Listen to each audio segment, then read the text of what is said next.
Le tapis rouge est déroulé sur le tarmac de l'aéroport Indira Gandhi.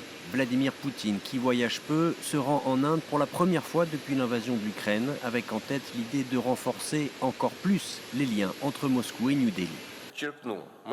Je tiens à souligner que nous visons à porter la coopération avec la République populaire de Chine et la République de l'Inde à un niveau qualitativement nouveau grâce au renforcement de sa composante technologique. De nombreux projets conjoints dans les secteurs de l'énergie, de l'industrie, de l'espace, de l'agriculture s'inscrivent dans cette optique.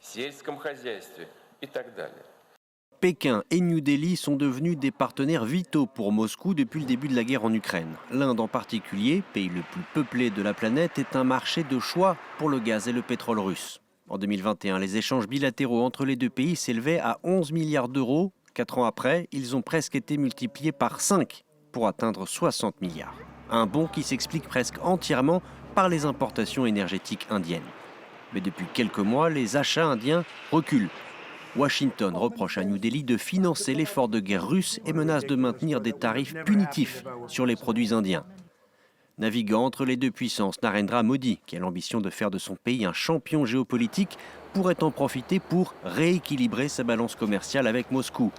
L'Inde n'occupe aujourd'hui que 2% des importations russes et souhaiterait pouvoir écouler ses automobiles, ses produits électroniques, alimentaires ou encore son textile en Russie.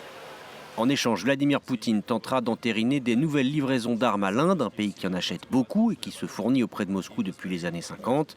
Système S-400, coproduction de chasseurs Sukhoi 57, les discussions seront nourries, mais c'est bien New Delhi qui a diversifié ses fournisseurs et renforcé sa production nationale qui a aujourd'hui l'embarras du choix.